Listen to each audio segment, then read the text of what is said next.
जय नारायण के नमस्कार। आप देख रहे हैं एस्ट्रोदेव और मैं हूं डीडी शास्त्री। स्नेही दर्शकों, यह ट्रांजिट स्पेशल प्रोग्राम है। वाणी के कारक बुध ग्रह, कम्युनिकेशन के कारक बुध ग्रह, बौद्धिक क्षमता के कारक बुध ग्रह करने जा रहे हैं राशि प्रवेश। जी हां, बृहस्पतिवार 7 मार्च को प्रातः 9:35 में बुध ग्रह करेंगे राशि परिवर्तन, और अब यह अपने शिष्य शनि के राशि से आगे बढ़कर देवगुरु बृहस्पति की मीन राशि में करने जा रहे हैं प्रवेश। लेकिन अभी वर्तमान में मीन राशि में बड़ा ही कमाल का ग्रह बुध राहु ग्रह कर रहे हैं पहले से ही गोचर, अर्थात देवगुरु बृहस्पति की जो मीन राशि में है उसमें अभी राहु ग्रह विराजमान है। और अब जब बुध और राहु का होगा देवगुरु बृहस्पति की राशि में सम्मेलन, तो बुध और राहु के सम्मेलन से बनता है जड़ दोष, और यह जड़ दोष बहुत महत्वपूर्ण होता है। जड़ दोष व्यक्ति की बौद्धिक क्षमता के लिए बहुत महत्वपूर्ण होता है। स्नेह दर्शकों, आज का यह एपिसोड आपके लिए बहुत महत्वपूर्ण है, क्योंकि इस ट्रांजिट स्पेशल का जब तक बुध ग्रह रहेंगे मीन राशि में और राहु के साथ मिलकर बनाएंगे जड़ दोष, तो इस जड़ दोष का आपके व्यक्तिगत जीवन पर पड़ेगा कैसा प्रभाव, और क्या इस जड़ दोष में आपको भी शब्दहीन होना पड़ सकता है, अथवा आपके भी व्यक्ति के मतभेद हो सकते हैं।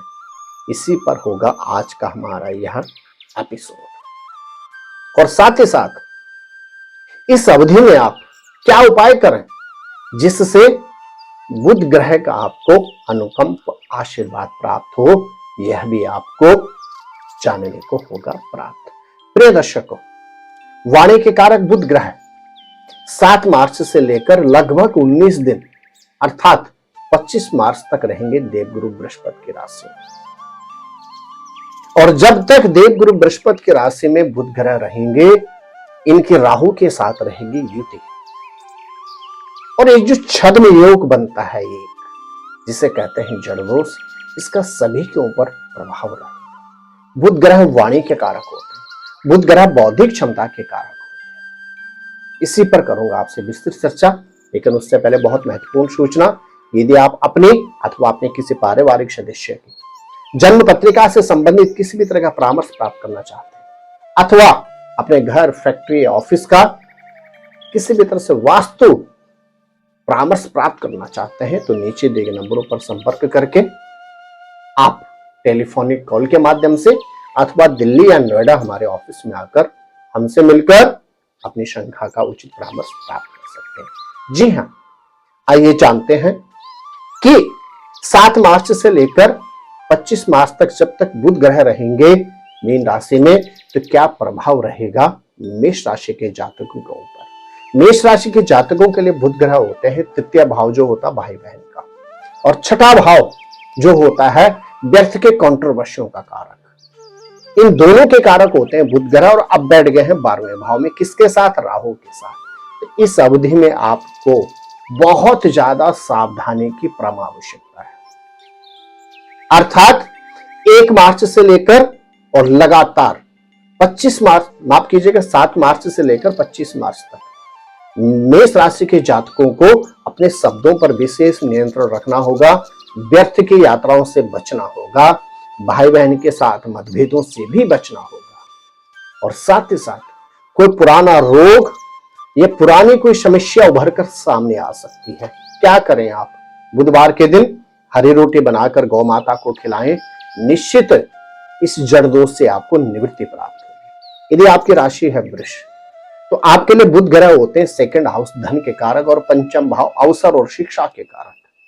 अब बुध ग्रह बैठ गए आपके एकादश भाव में राहु के साथ। राहु और बुध जो मिलकर बना रहे हैं जड़ दोष, तो वृष राशि के जातकों के लिए इस अवधि में नए अवसर आपको कम प्राप्त होंगे। यदि आप स्टूडेंट हैं तो अत्यधिक एजुकेशन में आपको प्रयास करने की आवश्यकता है।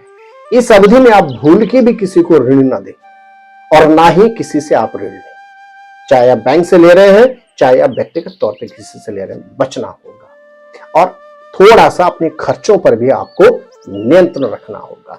आप कोशिश करें गणेश चालीसा का डेली पाठ करें, बुधवार के दिन हरी वस्तु मंदिर में अर्पण करें, निश्चित आपको बुध ग्रह का अनुकंप आशीर्वाद प्राप्त होगा।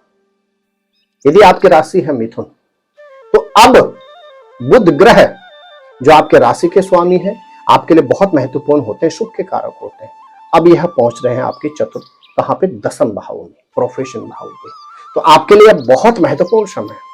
7 मार्च से लेकर 25 मार्च के मध्य आपके परिवार में मतभेद हो सकते हैं, ऑफिस में हल्के फुल्के वाद विवाद हो सकते हैं, शारीरिक क्षेत्र में भी आप और खासतौर से आपकी वाणी में थोड़ा सी इस अवधि में कटुपन आ सकता है।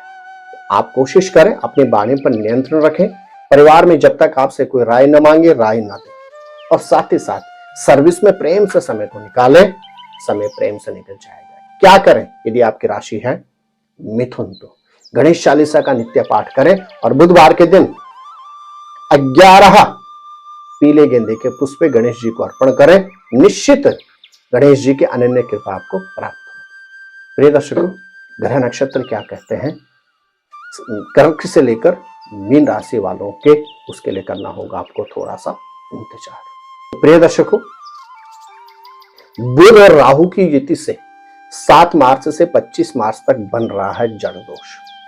इस अवधि में यदि आप इन उपायों को करते हैं तो निश्चित आपको जड़ दोष से निवृत्ति प्राप्त हो। जड़ दोष का अर्थ होता है बुद्धि कुछ समय के लिए सही निर्णय नहीं ले पाती, आपके शब्दों पर पकड़ ढीली कमजोर हो जाती है, आपकी करनी और कथनी में अंतर होने लगता है। जो व्यक्ति कल तक आपके लिए हितकारी था, वही व्यक्ति आपके शब्दों से इतना भयभीत और परेशान हो जाता है कि वह आपको देखकर रास्ता काटना प्रारंभ कर देता है। तो जड़ दोष किसी भी व्यक्ति के लिए ठीक नहीं होता है। करें आप यह उपाय।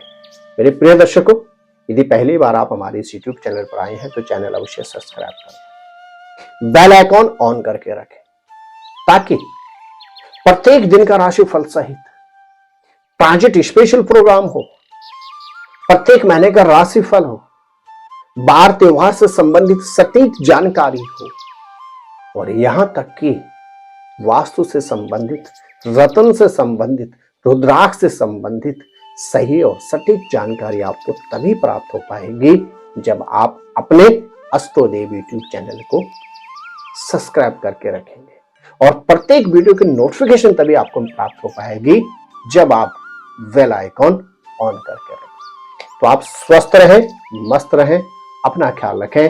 जय नारायण की नमस्कार और बहुत बहुत आशीर्वाद।